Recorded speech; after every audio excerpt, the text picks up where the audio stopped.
Well, good morning. It is Thursday, August 27th, and Thursday means that it's Parables by Peter Day, and so we have Peter Rollins' book, The Orthodox Heretic. And today's parable is called The Book of Love. And so Dr. Rollins writes, there's an ancient legend that speaks of God's struggle to guide the destiny of humanity. It is said that God has grown tired of the way that mortals constantly lose their way, creating disasters as they go. So he sent out his angelic messengers to gather together the timeless wisdom contained in the world and to place this wisdom in a multitude of books that would be housed in a great library, a library that mortals can use in order to work out how they should live and act in the world.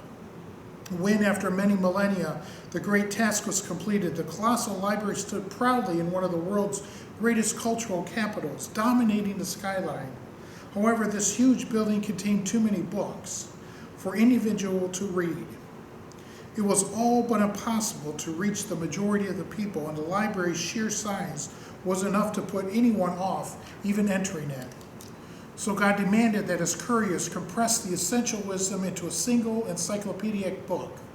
Once completed, the single work was widely circulated, but the manuscript was so huge that one could hardly lift it, let alone read it or put what it said into practice.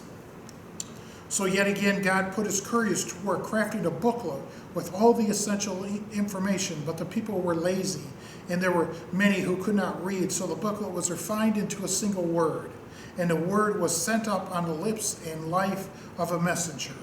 And the word, it was love. And that's our parable today.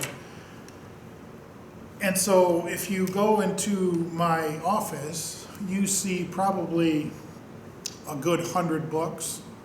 A lot of them are commentaries on the Bible. Some are just books by other authors. Currently in our Tuesday night Bible study, we are studying the book of Acts. And I invite you, if you want to join us, please do. Just get a hold of me. And I have an 863-page commentary that I'm using on the book of Acts, as well as two other commentaries that probably come close to 600 words, those two combined. So that's 1,400 pages or so to talk about the book of Acts. And that's exactly what this parable is about. We have all these words, and we have all these books, and we have all this ink spilled on what it means to be a disciple of God. And so the parable kind of gets to the heart, gets to the heart of what our true beliefs should be. And that word is love. And everything that we should do should be about love. All the stories in the Bible are about love. All the miracles are about love. All that God asks for us is love. And so if you were to compress the entire Bible, I don't know how many pages it is. I know it's a lot of pages and it's very small print. If you compress that down to one word, that word is love. God is love, is what 1 John says. And so I want us to go out taking that word to heart, speaking love, doing love, being lovers of God, being lovers of our communities and our neighbors, our friends, our adversaries, whoever they may be.